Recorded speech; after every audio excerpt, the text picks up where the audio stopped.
Well, all right, good morning.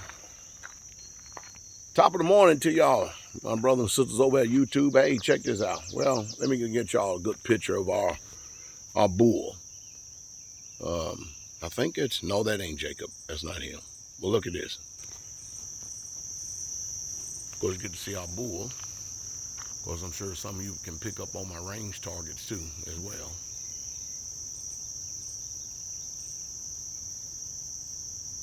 Seems like there's a lot of people that actually enjoy these videos I do in the morning. But let me go ahead and, while I make my way down here, because we know that every day is harvest time now.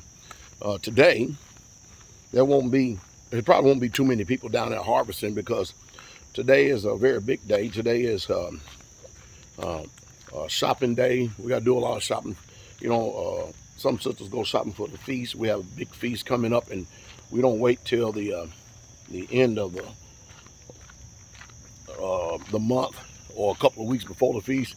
We have to actually start a couple of months out in order to be able to accommodate. I mean, when you have 1,000 people coming to visit, you got to start making preparations now. And there's people doing laundry and just all different types of stuff. And we've already had 3 sisters lately that has birthed new children on the land. Let me see, 1 boy and 2 girls. And so we're kind of somewhat spread a little bit thin, but that's okay. And here is a shot of the garden right here. Shot of the garden right there. Let me zoom this thing out. I don't think it is. There we go. There's collards right there. That's about the 2nd or 3rd planting of them. And then, of course, there's some bush beans. You already know about the greenhouse. Y'all know specifically about the greenhouse. Of course, we've had a nice harvest of blackberries. I mean, that whole line you see back there is blackberries. And, of course, there's our chickens. One reason why I'm making this video this morning, because people have been sending me by Facebook and other social media means about the food shortages that are going on everywhere. And the one I saw this morning is down in Fort Jackson, South Carolina.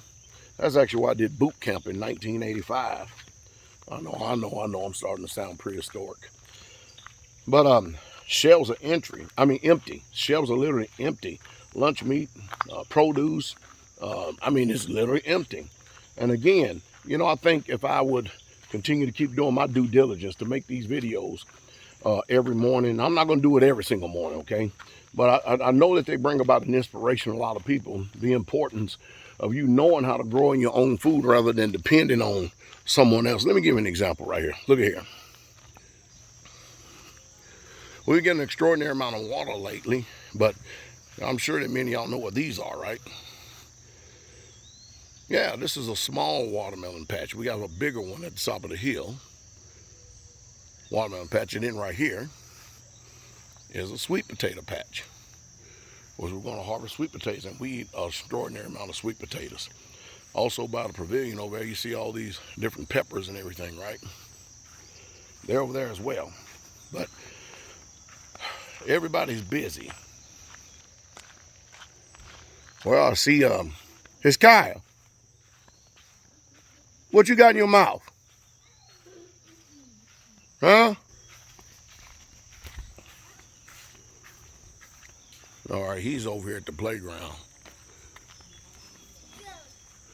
What? Hey, don't put nothing in your mouth, okay? You playing on playground? You sliding? His Kyle is 22 months. He's a big boy. Yep. All right, man. He's having fun. But I can't begin to stress how important it is, again, for the umpteenth thousand time, for people to grow their own food. And here we are again another morning. Look at all this food. So Charles ain't here this morning doing his toothbrush thing, huh? Charles is something else.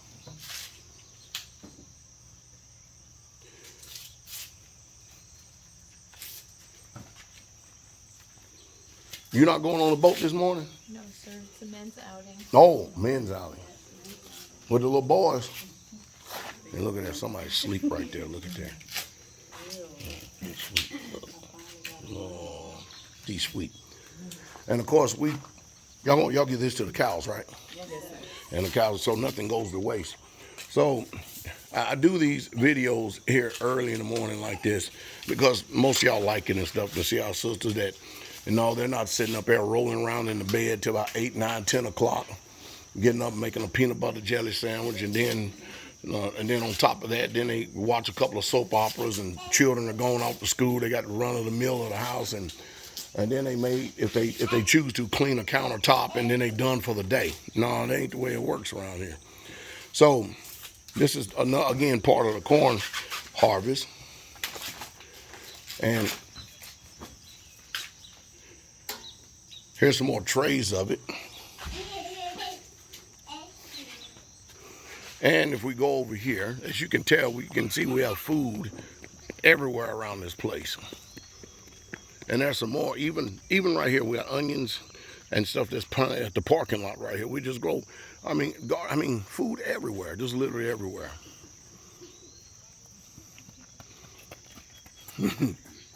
So anyway, let me get back to this video speaking about the food and how I continue to keep telling people over and over and over again to buy food, How long do you think it's going to take for y'all to do that? Maybe, an hour? Probably around breakfast, and then after breakfast we'll wash it and cut it off the top. What time y'all start? 6? 6. Yes,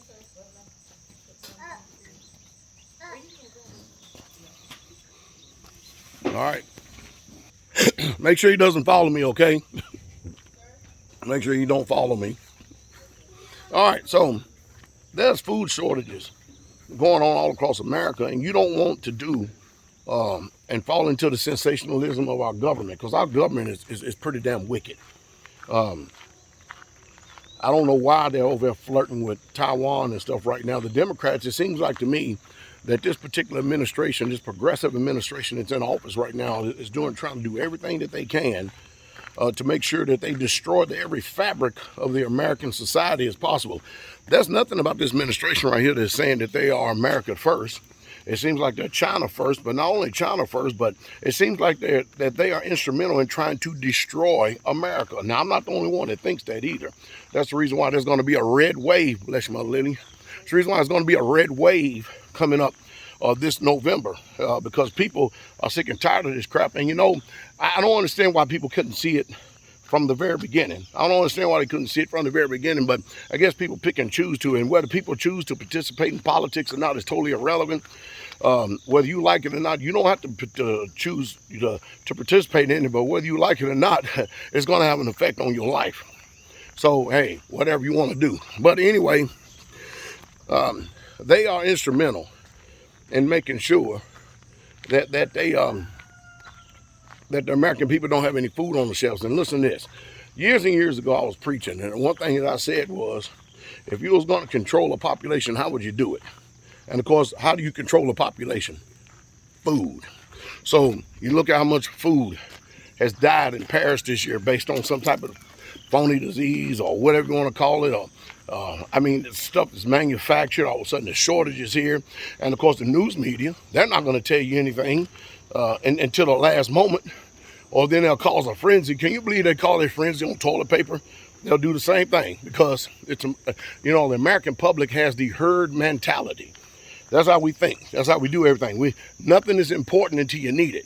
Well, you shouldn't have to sit up there and just wait till the last minute to think about getting something when you should be storing up all this time. Well, Pastor Dowell, all I hear is excuses, excuses, excuses. But guess what? Your excuses is not going to help you in the day of trouble. Your excuses is not going to help you in a day of need. They're just simply not. But I'm amazing how that they constantly play these gymnastics with us. They lie all over the place. Oh yeah, by the way, Kim over at Rising, it used to be at Rising, she's on Independent now. It's crazy now to think that she's probably about the only news source out here that's reliable, trustworthy. It is crazy. And of course, you've seen what they did when Dr. Frankenstein got up there. They try to make sure that they put the people that are favorable towards him to interview rather than somebody's going to ask him the hard questions. So anyway, that's the update this morning. And I tell you what, we'll finish this one right here and let you see another little herb bed we got. Here's some echinacea right here. Look at that. Is echinacea. And there's some more herbs on the outside of it. Makes you wonder what we use that for too, huh? You have a blessed day.